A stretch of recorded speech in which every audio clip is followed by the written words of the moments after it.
Power Records presents The Mark of the Man-Wolf. The amazing Spider-Man has many friends, but Jonah Jameson, publisher of the powerful Daily Bugle, isn't one of them. What is this, Robertson? Be kind to criminals day? Now, Jonah, all I said was we'd better be sure about our facts before we publicly condemn Spider-Man. If it turns out he is innocent... Innocent? Maybe you don't understand, Robertson. A man has been killed, a man who happened to be a good friend of mine, and I believe that wall-crawling menace is responsible. I know it. So get this, Robertson. Since I can't hire someone to bring that killer in, I intend to see justice done another way, by making the public demand his capture at once. I'm only your city editor, Jonah, but I think you're making a grave mistake. Wait a second, Robbie. We've got company. I'll talk to you later then, Jonah. Hi, Dad. Thought I'd drop by to pick you up for dinner. It's time you met my fiancée, Christine Saunders. Fiancée? Well, I must say, it's about time. We were finished, weren't we, Robbie? If you say so, Jonah. I don't believe I've had the pleasure. Sorry, Robbie. This is my son, John. John's just retired from astronautics. He was one of the last men to make a moonwalk. Son, this is Joe Robertson, my city editor. Glad to meet you, John. Same here, Mr. Robertson. Sorry we've got to rush off. Moments later in the hall outside. Dad, would you excuse me a moment? John, are you all right, son? You're white as a sheet and you're trembling. I'm sorry, Dad. Got a touch of the flu. The flu? You'd better take care of yourself, John. Like I said, Dad, sorry. I've been under a strain. I'd better get home. Later this same evening, in a brownstone overlooking the Hudson River, a door opens, releasing a sliver of yellow light and the stumbling form of a young man. Nothing I can do. It's happening again. I'm changing. And in several seconds, we see before us a man-wolf. Whoever was present in this creature a moment ago is gone. Now there is only an animal, seeking someone. It runs through the darkness. Now and then it climbs and leaps from roof to roof as it hunts its quarry. And that quarry is man, one particular human. A head, the man-wolf thinks. The one I hunt is a head. One final leap, and he looks across at the human being he seeks. And in one sleek motion, the man-wolf leaps. What in the name of heaven? Who are you and what's the meaning of this? Do you realize who I am? The name is Jonah Jameson, my friend, and I'll have you know J. Jonah Jameson is not the kind of man to be amused by some sort of infantile joke. I demand an explanation for this ridiculous costume. I'm warning you. It is then, of course, that Jameson realizes the creature before him is not wearing a costume. And it is then, naturally, that J. Jonah Jameson becomes afraid. And by then, you see, it's already far too late. Good Lord in heaven! No! We hate to leave J. Jonah Jameson at a time like this, but a few minutes earlier, in another part of the city, Peter Parker, boy student, who is otherwise known as Spider-Man, is passing a newsstand. One glimpse of the Daily Bugle and... That does it. This time Jameson's gone too far. The Spider-Man Menace, a new series by J. Jonah Jameson. Every time something happens in this town, Jameson blames me. According to Mr. Warmth, Spider-Man should be hunted down like a mad dog. Innocent till proven guilty. Remember that, Jameson? That's supposed to be the way we live. Why don't you leave me alone, Jameson? Why don't you leave me alone? I've had it, Jameson. You want me guilty? You've got it. I'll show you a menace, Jameson. You just better hope your insurance is paid up, buddy. Because, mister, you're gonna need it. I never asked to be bitten by that blasted radioactive spider. But I was, JJJ. And I've tried to make the best of it. But you just won't see that, will you? Maybe after tonight you'll be a little saner, JJJ. Maybe after you get a taste of what my webbing can really do, you'll leave me alone. In some people, anger can burn for hours, but in others, it lasts only a minute or two. That's the way it is with Spider-Man, sometimes. Luckily for J. Jonah Jameson, this is one of those times. By coincidence, Spider-Man seems to have arrived at Jameson's apartment just at the right moment. Now that's a kick in the head. Either Jameson's taken to keeping pets or I just saw a werewolf. Spider-Man! You're in this too! In case you hadn't noticed, Williams, I just saved your life. Say, Jonah, I didn't think you were so lovable. I'd say White Fang here had a grudge against you. Think about it, Jameson. Have you insulted any werewolves lately? They don't scare me a bit. I've been spoiling for a good fight, and it's about time I... Our hero isn't faring too well. Look out, Spider-Man! Look out! Spider-Man, unconscious. It wouldn't be fair to call Jonah Jameson a coward, but at this moment, he is frightened halfway to death, but not frightened enough to resist a snarling man-wolf. What? What do you want with me? Why me?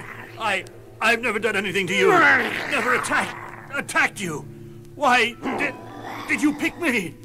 As though in answer, the man-wolf backs off, and Jameson's eyes draw downward, and he sees what he has not seen before. Man stares at Wolf, and Wolf stares in turn, and something passes between the two. A wordless communication, a plea for help. Then, without another sound, the man-wolf springs from the window, leaving behind him one very quiet, middle-aged entrepreneur and a slowly stirring Spider-Man. Jonah? What happened to Tall, Dark, and Hairy? Don't tell me you beat them all by your lonesome. If that gets out, we'll have to put you up against the heavyweight champ. Say, what's the deal, Jameson? Where are those snappy comebacks? You're not going after him, Spider-Man. I won't allow it. You won't what? After that character tried to kill you? That doesn't matter. It's not important.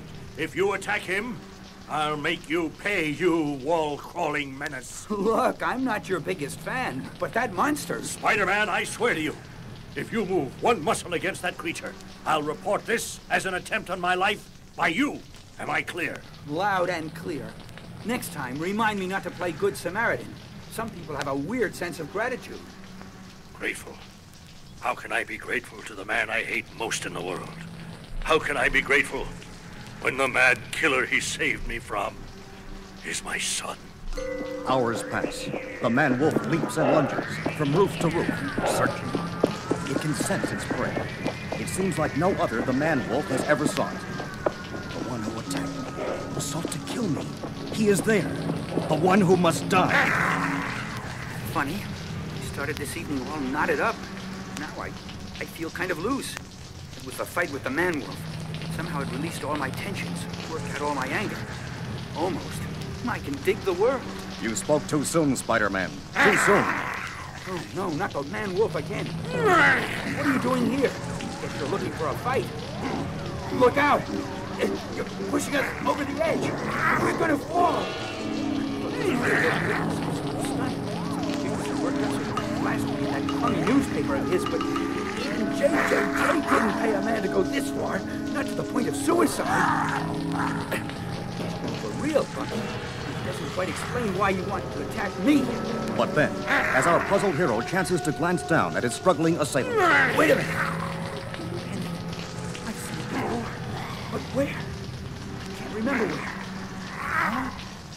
Whoops. I blew it. Lost my attention, my grip, and next on the list is my life. But a new element is added to the picture. The moon. It's setting. And from all the legends, that means you're due for a transformation. Just as I thought. As soon as you realize what's going to happen when the moon goes down, you split. I'm sorry. You're not getting off that easy. Suddenly, you've caught my interest with that pendant thing. And there's no way I'm letting you slip out of my hands until... I thought a knock on the head you gave me a couple of hours ago in Jameson's pad. Oh, my head. Come on, Parker, you've got to snap out of it. You've got to think. Where have you seen that pendant before? Where? Though he isn't aware of it, our hero is on the right track, and so is a certain publisher. This is my son's apartment. All I can do is pray that I'm wrong. John? Son, are you there? Blasted boy, answer me! Oh, dear Lord, that costume. I'd recognize it anywhere. It's true, then. My son is a man-wolf. John! John, wake up! I demand an explanation, at once! Dad, is that you? Of course it's me, John. And I'm alone. Now, will you tell me what's happened to you? What sort of insanity? I wish I were insane, Dad. It'd be easier to accept than this. For a moment, Jonah J. Jameson stares at the man he calls his son. And when he speaks again, his voice is softer. Tell me, John. Please. I want to help. If only you could. There's nothing you or anyone can do. This is my nightmare. I've got to get out of it myself, just as I got into it, all by myself. It all started 6 months ago at Cape Canaveral with the takeoff of a special unscheduled moon flight. It was the same as the previous public moon flight in every way. But what? I found something on the moon's surface, a rock. Strangest rock I'd ever seen. Right then, I was determined that it would be mine. Back on Earth, I had a friend who worked in the quarantine center. With a little coaxing, I got him to borrow the moon rock for me. I had my rock made into a pendant, and I took to wearing it around my neck. Didn't think much about it at first, until one night, I was taking the turnpike up to New York for a late dinner date with my fiancée, Christine. Something happened to me. Something inexplicable. That's funny. Suddenly I feel tired, exhausted. Mustn't be getting enough sleep. Either that or it's this blasted night driving. It wasn't the night driving. It was the moon. The sudden light touched me. I glanced up, and it was then that it began. The pendant, glowing, something about the moon. Lord in heaven, what's happening to me? Every month since then, I've been transformed. And to date, none of my efforts to stop that transformation have succeeded. Not even the radiation suit I had made to cut out the lunar rays. The first time I wore it, last night, the suit came apart. Just like my chances to see this madness through alive. Don't talk like that, son. It's obvious you haven't thought this out at all. Why not just take off the pendant? Don't you think I've thought of that, Dad? I have tried to remove the stone, but it's too late. It's grafted itself to my skin, permanently. 7 hours have passed. 7 hours? And now it's time to get on the trail of the man-wolf. In another part of the city, at that certain brownstone, we find... It's not like John to ignore a date. I hope he isn't sick. He has been acting oddly these past few weeks. That's funny. And I can hear the bell ringing upstairs. And if that isn't John up in the window, I need glasses. He wants to pretend I'm not here? All right, I'm not here. And upstairs. Now it's your turn, Dad. Better leave. Something changes in me when I become that thing. I want to hurt the people I love, like Christine, and like you. Now, son, if you're trying to tell me the reason you attacked me was to kill me, that's utter nonsense. You wanted my help, don't you see that, John? And you couldn't stop yourself, your animal self, from...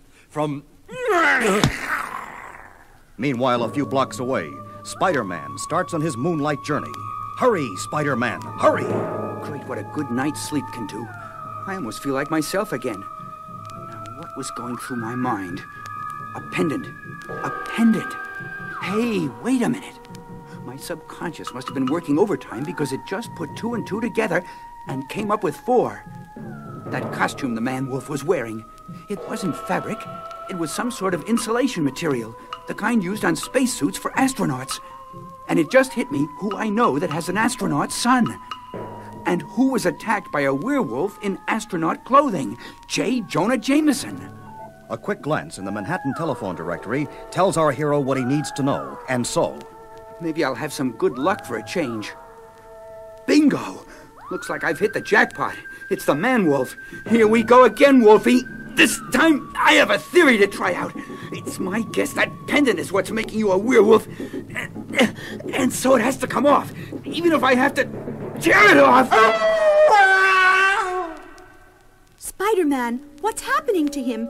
He's changing. Dear Lord, I didn't realize the pendant had grafted itself onto his skin. The transformation begins, and the identity of the monster becomes apparent. All too painfully apparent. John, son, are you all right? He's just fine, Jameson, now that this thing's off him. Better get him a doctor, though. Fast. Doctor? What? The publicity? Publicity? Your son's life was at stake, not to mention the lives of people he might have killed. Let's hope we stopped him in time. Johnny, are you okay? Mr. Jameson, is he okay? Answer her, Jameson. Tell her everything's real swell. Maybe someday you'll even begin to believe it yourself. Spider-Man, wait, Save it for the papers, Jonah. Save it for tomorrow. And so ends another adventure of the amazing Spider-Man.